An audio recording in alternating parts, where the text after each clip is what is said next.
Hi, friends. Welcome to my channel, Friends from Far Away. I'm so glad you're joining me here today in my cozy little space. And today we're going to watch some creepy stories. So let's go.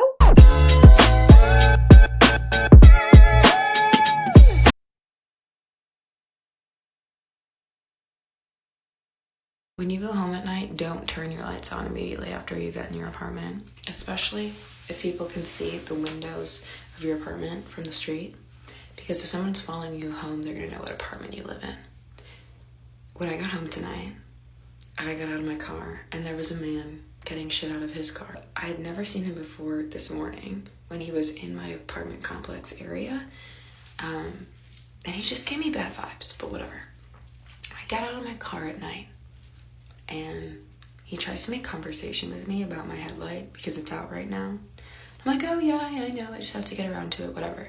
I go inside, don't turn the lights on, but I have a feeling to check my Ring camera.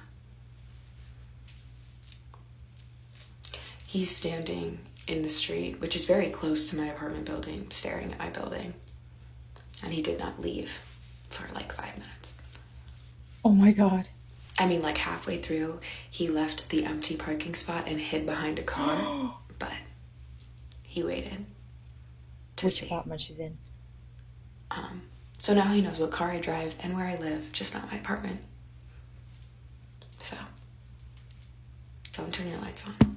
What is one Oh of the my God. creepiest things a kid has ever said to you? I'll go first. When my daughter was almost 3 years old, she told me and my godmother a story. We were at my godmother's house and we were working on a Halloween slash birthday costume for my daughter. We're taking her measurements and cutting fabric, and she randomly looks at us and she asks us where her mom is. I tell her, "You're being crazy. Like, I'm your mama. What are you Oh my talking God. about?" Thought maybe she was confused because I call You're like, excuse me, I am your mother. my mom, so maybe she's looking for her grandma. While I'm saying I'm your mama, she cuts me off and says, "Oh, she's dead." Me and my godmother are looking at each other like, what? My daughter told us my mom is unalive and I live with my aunt. And where's my aunt? I'm like, hold on, what are you talking about? She straight up tells us that she was alive in 1438. She's probably telling us some weird shit about a past life, so I start questioning her. She keeps making sounds that are like Thessaloniki, and she says that her name is Arthnesanya. I'm writing everything down because I'm like, this is freaking crazy and I Yeah. don't want to forget it. Because she didn't speak very well, I don't know what the hell she was talking about. I tried to do research on the places and the names that she mentioned, but I couldn't find anything. So So I actually seen, well, a couple of years ago, I've actually seen quite a few videos where kids, especially when they're young, the younger they are, the more they remember, apparently, like telling different stories of the past lives, like you're not my mom, or my name is not Bella, my name is this, that, and that.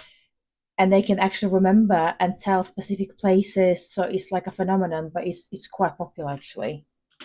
there's a town called like Thessaloniki or something in 1438, let me know. She told me her aunt was really mean to her and that her aunt ended up unaliving too. And that was it. She just stopped talking about it. And I kept trying to like ask her more questions and she wouldn't say anything else. It was just like she had this little brain moment that just sped off a whole bunch of random information and then it completely shut off Travel after back in the that. past. She's 9 now and she has no recollection of any of this. The other day when I was out alone, something terrifying happened to me. And this is why us girls forever need to be aware of our surroundings 24/7. This happened in Brea, California at the Savers thrift store, having a tea party for my birthday, and I wanted to find antique items. I was looking for everything and I think I was just so concentrated on what I was doing. I totally forgot that I was in a public space. I did happen to notice when I was in there though that there was two tall, very tall men that kept like walking back and forth. I thought they worked there. And this is when I started feeling uncomfortable because any aisle I would go down, the same man kept going down the same aisle. I kept fighting with myself though and thinking I was just being paranoid because he wasn't coming close to me. I was in the other aisle and I didn't see him for a while, so I really thought that Like, this was how many times does this happen to women? Like, literally, like, I bet that at least once that you have experienced this, some creep is either following us or like going too close or keeps being very noisy and asking you questions when you made it clear they don't want to speak to them. Standard. Was just in my head. I did end up seeing something I liked on the bottom shelf, not even thinking. I bent over. And as I'm bending over, I just see some feet right next to me. And all I hear is this. Stop! He smelled me. I had a basket full of things and I thought, what better way than to tell the cashier what's going on, and someone Just take your basket and what? Oh my god, I'm traumatized just from listening. can walk me to my car. But to my surprise, Savers has Wow. self-checkout. There is no cashiers. At this point, I full on lost the dude. I don't know where he went in the store, so I hurried up and checked my items out to try to hurry out of the store. I'm scanning my final item and I hear somebody go to the self-checkout next to me. And it was him. He was checking out right next to me. So I looked at what he was buying because the whole time I didn't see him pick up anything. And the only thing he bought was a knife. And I'm not talking about a butter knife. I'm talking about one of those Oh my knives. God, The run. way my stomach dropped when I saw what he had bought, I immediately started hyperventilating and shaking like a freaking chihuahua. And I'm looking for an employee. One of the employees actually ended up coming up to me and asking me if I was all right. And I was like, no. I told her what happened and she got scared as well. I had asked her if she could please get one of the male employees to walk me to my Oh, car. bless her. Sweetest little fresh out of high school boy walked me to my car and the whole time was making sure that I was okay and calming Oh, down. that's nice.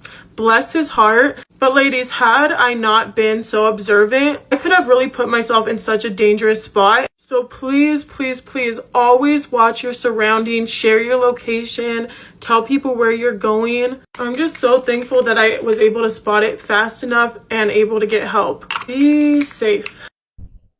Like, isn't it crazy that we have to like scan our surroundings in like, and I'll tell you what, like for women, girls, this is just part of our nature. We do it without even knowing. It's like we just scan, we just every time we go to the car, we like look around. Like that is absolutely bonkers that we have to even think to look around. Anyone there? Like, can we walk in the dark? Do we need a flashlight? We don't even walk in the dark.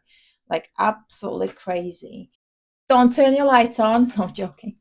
I was actually told that I was told when I was little just to leave your lights on so they're on permanently so they don't know when you're coming or going. Then your electric bill would be high. I don't know. Anyway, thank you so much for joining me today and sharing your time with me, listening to these creepy stories. And I hope I see you next time. Love ya. Bye. Mwah.